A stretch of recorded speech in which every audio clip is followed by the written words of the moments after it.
side to side. Hey, Jeremy and Chelsea. How are you guys? Good day. We're good. Where are you two at the moment? I'm in Brooklyn. Chelsea's in Manhattan. Okay, pretty close to each other. That's nice.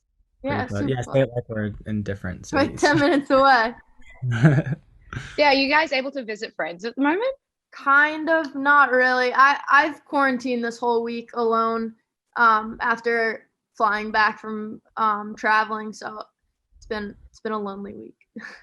All right, that sucks. Well, at least we get to do this together. Guys, congrats on Brent too. But before I get to that, I really wanted to ask you about your blossoming friendship. Do you guys remember the first time you heard of each other? Yeah, I found out about Chelsea through SoundCloud. I'm sure she found my music through SoundCloud as well. Yeah, Um, definitely. I can't we were, remember what her song was though. yeah, I can't. I definitely the first song I heard Favorite of yours was like an songs? acoustic cover, Peace Signs. Oh my God, Yeah. it's a throwback. But yeah, it was. I think it was before we were even putting music on Spotify. It was sort of like in the heyday of indie artists coming up on SoundCloud. Um, but yeah, and then I randomly ran into Chelsea at a show that I was playing. I flew to University of Connecticut to like play a frat party, Okay. and I get off stage after my set, and Chelsea's just like standing there. She's like, "Hey, Jeremy, I'm Chelsea Cutler," and I was like, "Oh my God!" Like this girl that I follow on SoundCloud, this is so random. And we didn't even really talk that much. We literally talked for like 30 seconds. It was like, "Oh my God, it's so crazy to see you here." But she didn't even go to UConn. She was just there visiting a friend and happened to be there the same weekend that I was and happened to be attending the party that I was doing a show at. It was like a very bizarre coincidence. Chelsea, do you see his name on that? Um Were you like, oh, that Jeremy's playing, I have to go along? no, I had no idea. I was visiting, so one of my best friends goes to the University of Connecticut, and I was visiting her that weekend, and she was like hooking up with some boy in the frat. So we went to that frat party, and Jeremy just like happened to be performing, and I had no idea. It was crazy. It was very random. So how did you guys link up properly afterwards then? Who reached out to who? I feel like it really came together more once you started working with our manager Jesse. Yeah, so it's weird. I feel like I was even talking to Jesse before you knew who he was. Cause I did a song with Quinn 92, Hmm. like way back in the day, and I got linked to his manager because of that, Jesse, my now manager. And like I guess shortly after meeting Chelsea, she signed with him, and I was like, "Whoa, that's really weird." Like this guy that I know, she signed with this guy, and I like wasn't thinking that I needed a manager at that time, but I knew that Yeah. if I needed one, I'd probably go to Jesse. And like 6 months or a year after Chelsea signed with Jesse, I signed with Jesse, and then now we happen to be like on the same label with the same A&R. It's just all these like weird worlds coming together. Guess it was meant to be then. Hey, like all the like right signs. Definitely. I Definitely. saw I think it was a YouTube comment a couple days ago, and it was like, I can't imagine a world where Jeremy and Chelsea don't meet. That's so cute. Also Like, interesting that you read your YouTube comments. oh, all the time. Yeah. YouTube comments, I feel like YouTube comments it's either like the happiest place or the scariest, most depressing place. Yeah. And I feel lucky that when I dive into my own comments, there aren't many hate comments and stuff. There's also just a lot of creepy comments, I imagine. Right? Yeah, a lot of weirdos in there, Yeah. for sure. Hey. Well, they're right. We've got two beautiful EPs out of your collaboration. Charles, you're a fan of like two-part collections. You've got Sleeping with Roses and Sleeping with Roses too. Yeah, not like particularly on purpose. I think I mostly just clung on to the Sleeping with Roses era because I didn't feel like emotionally I was really like past what I had written about in the first Sleeping with Roses. Um, so it's definitely not purposeful, but It just exists. it's Okay, happened. well Yeah. let's talk about Brent then. I searched the internet everywhere, but I couldn't find it. Maybe you've already talked about it. But who is Brent and why has he got two EPs? And why did you call the second one Trent? Trent, that's hilarious. It so at first I think it's probably not on the internet because we didn't really talk about it in the beginning, but Brent isn't a person. Before we made the project, Brent as a name didn't have any significance. So it's a bit of It's like an Emily in that sense.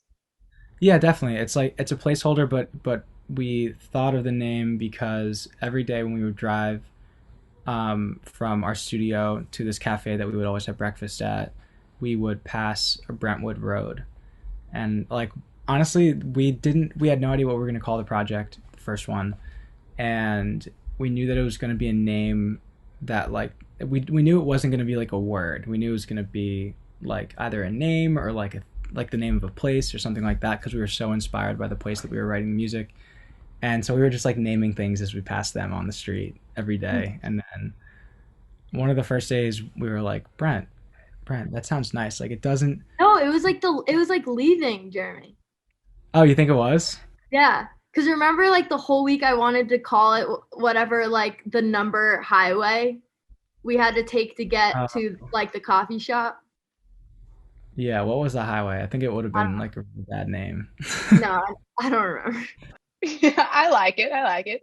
I really appreciate that Brent too is a lot more about like beauty and vulnerability in relationships rather than like, Brent was about some kind of insecurity and fear. And it was interesting to see you guys release this almost upswing of a collection when the whole world's turning to shit. It was really refreshing. Thank you. Yeah, it was nice to be able to like pause everything and make that because it definitely like made us feel a little bit more normal when the world was not. Tell me about the track order then, because I was really interested that you put your like solo songs towards the end, but obviously there are songs that flow naturally together. How'd you decide? Yeah, I think putting together a track list has a lot to do with like curating the experience for the listeners. So it's really similar to putting together like the live set and the order in which like you play those songs. So you're basically like I said, you're curating the listener's experience when they're listening through the project as a whole. And it felt really right.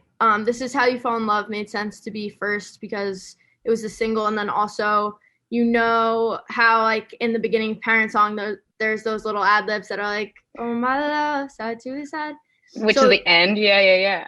we that ad lib is like how we came to write This Is How You Fall in Love. So it was cool that those two songs flowed into each other, and then Emily just feels like this really pivotal moment in the project. It's a very dynamically like versatile song and just very, Deep. yeah, very deep and complex, Mm-hmm. and then it wraps up like really nicely with our solo songs. One part that really stood out for me across the album was the end of Brooklyn Boy when there's like that moment where you're almost like hitting a nebula. Like I was like, holy shit. Like it kind of explodes a little bit. That's such an 100%. interesting production choice. Yeah, I didn't ever. It wasn't really. I mean, I guess it was a choice, but like, I wasn't like I'm gonna make a really quiet song and then explode it at the end. It was just like where I felt it going, which is really cool that it naturally started so like calm and ended with so much angst. But it's a song about frustration, really, and so like the progression of the song is like all of these emotions sort of bottling up and the pressure getting more and more, and at the end it like explodes. Yeah, I get that. That's nice. Yeah, you get to live that experience with you, I guess. Jeremy, I also feel like you're pretty meticulous when it comes to your work ethic. What have you learned about your craft and working with Chels? Um, Definitely, there were times where I was like, man, I don't know if this project's gonna come together on the production side, um, because I sort of put myself like in over my head because of how good I wanted it to be and like how nuanced I wanted everything to be, and I guess I learned that like to just like keep pushing along, to keep moving along with something, even if you don't believe in it in a certain moment, like you have to see the light at the end of the tunnel and follow through. And one of the things I learned is like to always, when you're first writing a song and first beginning a song idea, really to like hold on to the feeling that you got when you first started it, because as a songwriter you're constantly like drilling the same song over and over again, and it can get pretty old and that can get really frustrating. So I think remembering how you felt when you first write a song is something that um, we definitely had to think a lot about as we like worked on these songs so much. Yeah, because with Brent, you went away for a week to like a cabin. Did you do the same sort of time pressured thing for Brent too? We tried. Yeah. Yeah, it took us a lot longer to do Brent too. Okay. Was that just because of COVID, or was it through COVID that you created it, or pre-pandemic? I think we started in July or August, and then we did a week Remember, at it was like hot and we had yeah no air summer when we conditioning. started. Yeah, we were like sweating where we were sleeping, but we did like a week at a studio on this farm upstate, which is a lot of fun, and got a couple ideas there, and then went back to my studio in Brooklyn and finished it while like doing little spontaneous trips upstate. Hmm. Yeah, it's nice to get out and change the scenery. It definitely helps spark creativity. Um, Charles, all right, what have you taken away from Jeremy for your own personal processes? I think that I've learned a tremendous amount from Jeremy because we are so different in our writing styles. Jeremy's so, like you said, meticulous, and I can be very um, hasty. And I think we just complement each other really well in that way. Hmm. But it working with Jeremy has definitely helped me like slow down and really like put in the time and the effort to tweak the details and I don't know, those little things go a really long way in songs. So I've learned a Hmm. lot.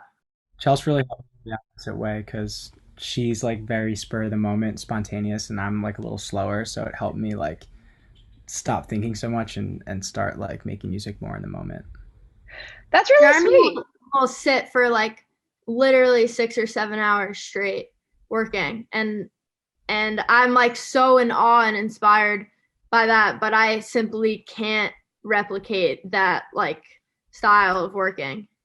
I was going to say, it must be that molecular biology student coming through in you. Definitely, it's like the academic part of me. But like Yeah. that's the big reason why I don't collaborate with many people is because always feel so bad. Like the way that I work, I'll like drill a tiny, tiny thing and just like run the same, whether it's like a vocal take or an instrument that I'm trying to get right. I'll spend so long getting that one thing perfect, and I do not want somebody like behind me sitting there like, oh, this is so fucking boring, you know?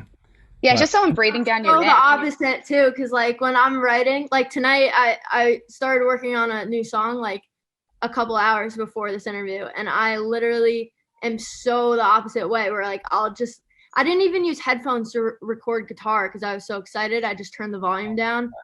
Like I just get so excited and I'm like conceptualizing very quickly and all at once. So I just want to get everything down like and I can re-record stuff and come back to stuff later, but I like need to walk away from a writing session with like some semblance of a formatted song. You'd hate for the idea to pass you and be like, oh, fuck, what was that? I was too busy plugging in the guitar, you know? I always like Like, mess with Magic and voice memos and then try to like recreate it over a long period of time.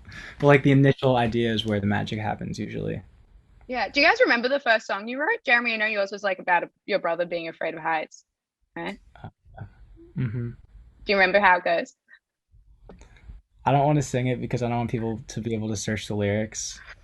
Oh, are they elsewhere? Can we find the lyrics? It's definitely findable on the internet, and like only a few people have found it. So I just want to keep that my closely guarded secret. It's very Can I embarrassing. please have access to that? Yeah. Oh, Okay. I'm devastated. All right, I'm gonna do some serious sleuthing before this interview comes out then. You will not find it. Chelsea, do you remember yours? The first song I wrote was I think it was like first or second grade and my parents like entered me into we had this thing called reflections. It was basically a contest like art contest in my school and I don't know why they like pitted first graders against each other, but it was really a crappy recording of me pressing random keys on the piano. I think Hey, you could reuse that somewhere. I'm sure that could like be revived. it was about my dog. It was called Riley. What was it called? Riley. Yeah, cute. I imagine you guys have also been listening to a lot of music during lockdown and the likes. Do you have any local artists that you've been getting around that Australia needs to hear about? Local as in like American. Yeah, local to you guys. I'll recommend you guys two Aussie artists if you guys recommend me some locals. Yeah, I'm Okay. really at Porches. Who? I'm gonna write this down. Porches, Watch Porches. He has a lot of music out, but it's just like really cool. I don't even know how to explain it. Like indie alternative, just like it's so unique. I don't know. I can't even get into it. Porches is really sick though. Done. All right, Chelsea, who's yours? Um, Probably the wildlife. There's like it's good pop alternative, like good like pop punk kind of. Okay. I All don't know. right. They're in the same vein probably as like the band Camino or Coin, kind of like Oh that. yeah, huge. Yeah. Okay, nice. All right. Well, two artists that I think like kind of similar to what you guys are doing. There's Carla Weeby, Wehbe. She has a song called "Love Me for Me," which is really good. You should definitely look her up. And then there's a guy called Will Hyde who has actually Stefan Oh, Coley is his Yeah, I creative know my director. Will. Do you guys know him? my drummer manages him, I'm pretty sure. No way. Yeah, I heard him and Yeah. I was like, oh, you guys would like this guy. He's awesome. Yeah, I think Stefan shot a couple of his videos. Yeah, Right? Doesn't probably. doesn't Gavin works with him in some capacity. I'm Was he pretty bearing out? confident. Small Yeah, I think world. it. Damn. Hold on, let me look at Spotify and like see who distributed him. Yeah. Yeah, Pack Records. That's Gavin's label. Oh yeah. All right. It's awesome. All right. Now look up Carla Yep. Weeby and save that for later. Yeah, what was it?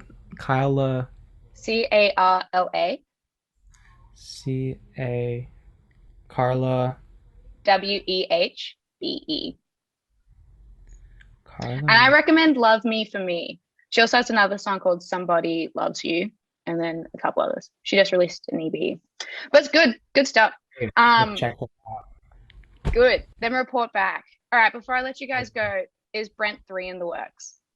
No. It's what everyone wants to know. Closing the chapter. We're stonewalling that question. Okay. No words about it. So aloof. All right, that's fine. I like that. Well, guys, thank you so much for chatting with me. It's been really lovely to meet you. It's been an absolute pleasure. Awesome. this was Thank you fun. so much.